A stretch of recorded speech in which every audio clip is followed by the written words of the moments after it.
Улсын хурлын гишүүн Бямцогт тарихт ажиллах үеэрээ бүсийн онцлог эмчилгээний төвийн уламжлал сэргээн засах тасгийн үйл ажиллагаатай танилцлаа.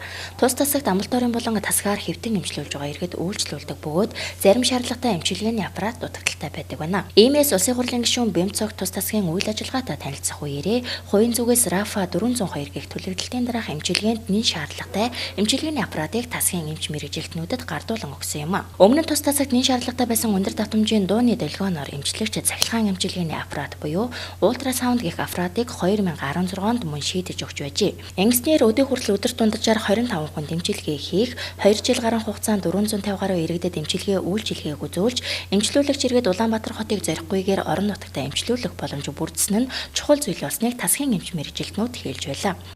Ховдох бүсийн онцлог эмчилгээний төвийн уламжлал сэргээн засах эмчилгээний тасаг аппарат тоног төхөөрөмжөнд дутагдaltaй байдаг бөгөөд 2016 онд улсын хурлын гишүүн Бямцогт ультрасаунд буюу аппарат гаргаж өгсөн. Энэ аппаратаар болохоор архаг өвчлүүдийг эмчилдэг бөгөөд энэ аппаратанд эмчлүүлэхэд зөвхөн Улаанбаатар хот руу явж эмчлүүлдэг хүмүүс байсан байна. Одоо тэгээд 2018 онд биднэрт шинэ соронзон долгионы аппарат бэлгэлж байгаа манай тасаг хамт олон болох баяртай байна. Улсын хурлын гишүүн Бямцогт бүсийн онцлог эмчилгээний төвийн уламжлал сэргээн засах тасгийн үйл ажиллагаатай танилцсны дараагаар хүүхдийн тасгийн үйл ажиллагаатай танилцаж хүүхдийн өвчлөл, онцлог эмчилгээний талаарх цаг үеийн нөхцөл байдлын мэдээллийг сонссон юм.